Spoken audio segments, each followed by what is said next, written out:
Assalamualaikum warahmatullahi wabarakatuh. Hello everyone. My name is Farul Harisya Banu.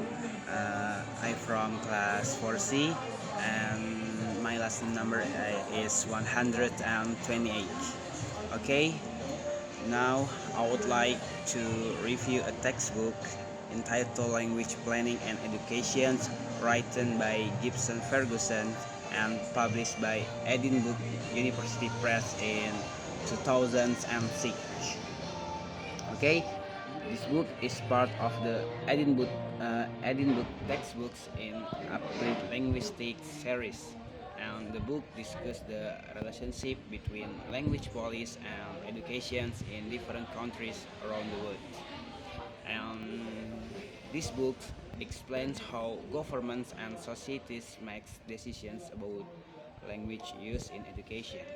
It focuses on important issues such as bilingual education, minority language, the spread of language, and language policy in post-colonial countries.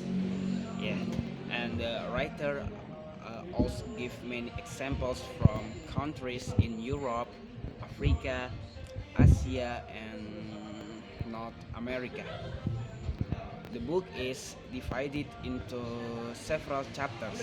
In the first chapters, Ferguson explains the history of language planning as an academic field.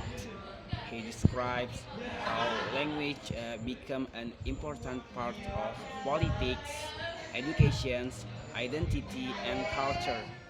These chapters help readers to understand why language planning is necessary in multilingual societies. And the second chapter, the author discusses key concepts in language planning. He explained terms such as language policy, yeah, and language maintenance, and language shift, bilingualisms, and multilingualism.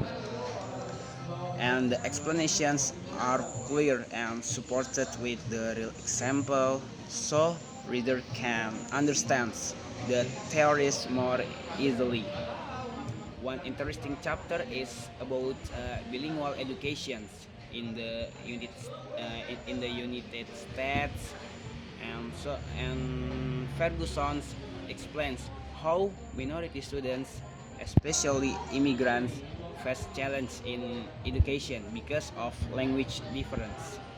And he discussed the debate between using English only bilingual education in school,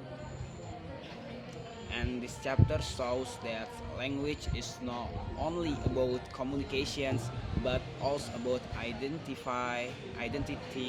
equality, and human rights. And another important topic in the book is minority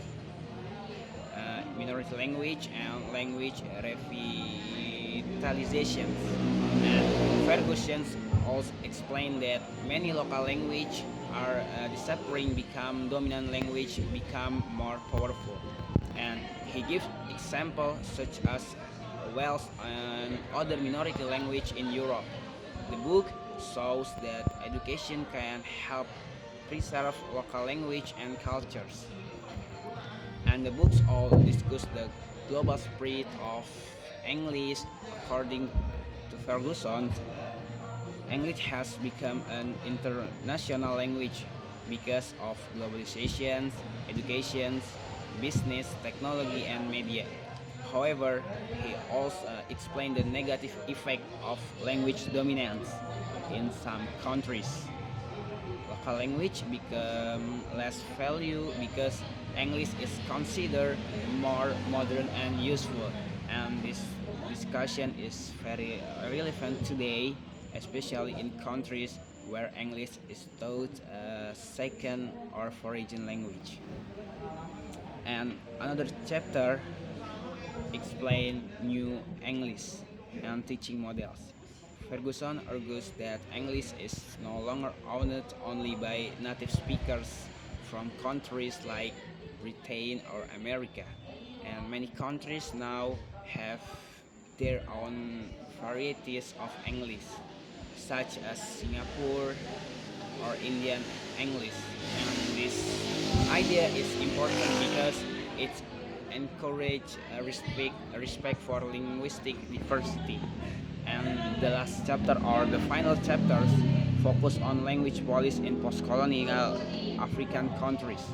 Ferguson explained that many African nations still use colonial language like English or French in a school, and these situations create challenge because students may not fully understand lessons taught in foreign language. The author suggests that local language should also be used in education to improve learning and preserve culture. In my opinion, okay, and my opinions, this textbook is very informative and useful for students of linguistics, education, and English language teaching. The language used in the book is academic, but still understand for university students, and the explanations are detailed, and the examples from different countries make the discussions more interesting and realistic. One strength of the book is wide coverage of topic. Ferguson doesn't only discuss theory but also connects language planning with real social and political issues. The book helps readers understand that language policy can affect people's education, identity, and opportunities in life. Another strength is the use of international examples. Readers can learn how different countries manage language problem in education. This makes the book suitable for comparative studies and critical discussions. However, there are also some weakness or negative, some weakness. Some chapters contain difficult academic terms, so beginner readers may need extra effort to understand them. In addition, because the book was published in 2006, some information might not fully reflect recent development in technology and globalizations. Overall, I think Language Planning and Education is an excellent book for understanding the relationship between language and education policy, and the book teach us that language is not only a tool for communications but also an important part of culture, identity, and social justice. I would recommend this book to students and teachers who are interested in social linguistic, apply linguistics and language education. Okay, maybe just all my review this textbook. Thank you. Wassalamualaikum warahmatullahi wabarakatuh.